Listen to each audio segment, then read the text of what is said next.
Hello everyone, welcome back to Sanitation. Just wanted to kind of give an update on where the virus is currently at. It's Sunday and Sunday evening. We're at about 35,000 people with the virus in the United States. Unfortunately, about 450 deaths. Almost 178, I think it's 178 people have recovered, which is good. But that still leaves a lot of people in the throes of the illness currently in America.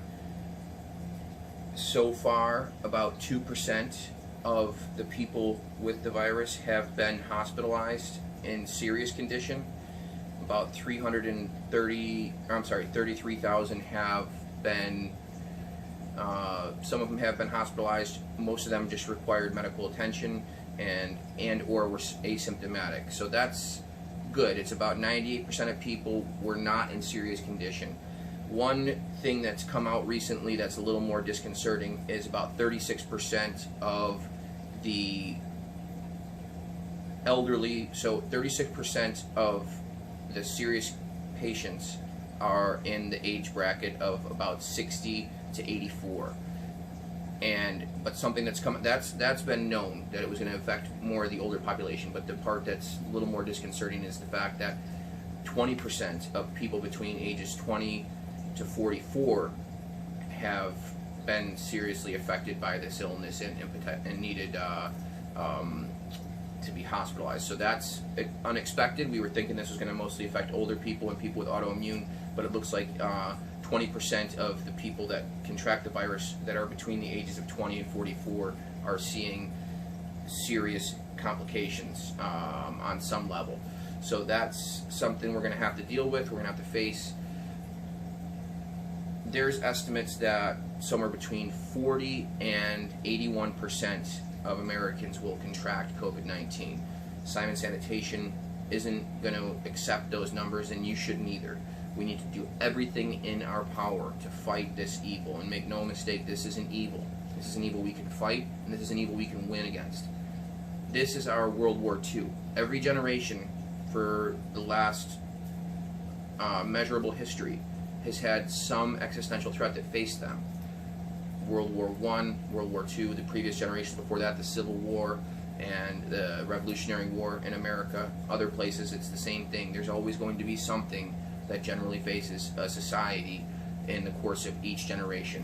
This is our World War II. In World War II, people banded together, whether they were fighting with machine guns and bombs in Europe and in the South Pacific, or they were at home, women working in all the factories, keeping the blood flowing through the arteries of our industrial superpower, and that's what got us through it. We're in a different battle. Our guns, our bombs, our machine guns are going to be disinfection, washing your hands. In World War II, there was blackouts, there was fuel rationing, there was metal drives, there was food rationing. There was rubber drives. People got together and they saw the common threat and they fought that with every ounce of their being. That's the American spirit. That's what we need to be doing. Sanitation wants to do its part. We can only do that if you guys proliferate our message that we are here ready to serve the community. We want to, free of charge, help anyone in our vicinity up to a certain supplies will allow us to service, which we've allocated quite a bit towards that end. But we really want to focus on people with autoimmune diseases, immunodeficient, and other potentially elderly people as well. But everybody has the right to fight this thing on as close of a level playing field as we can. And just because we can't see this virus doesn't mean that COVID-19 is not just as much of a threat as anything man has faced to this point, and potentially even a greater threat. So we need to band together, find strength, and fight this head on. Sanitation is here doing its part. We're trying to do it on a greater scale. That's why I'm talking to you right now, is so that we can get the message out there that we're here, but we're doing everything we can. You guys need to be doing the same. Wash your hands, keep safe social distancing. Do not gather in numbers. I would say greater than 10, but I believe that they're saying greater than 50. That's still a little scary to me, but I think that we should try and avoid contact as much as possible. This is going to affect many, many aspects of your life. It already has, I'm sure, but it's going to affect even more than that. We're going to see, the economy suffer more than it's already gone so far. And it's Sunday evening, like I said, so the Senate had just met and shot down the bailout that was going to be implemented hopefully on Monday, which we'll see how the markets respond to that.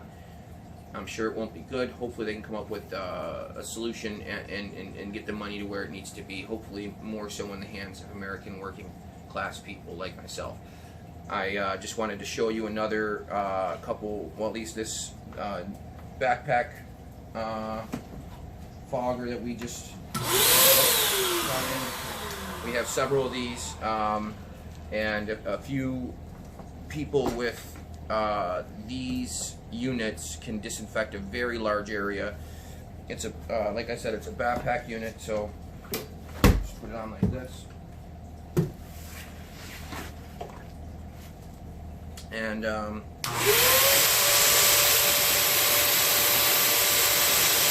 effective unit. Goes to up to 4 feet.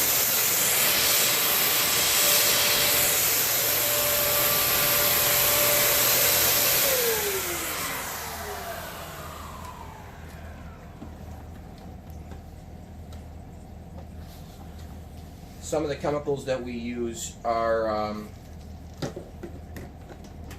RMR 141.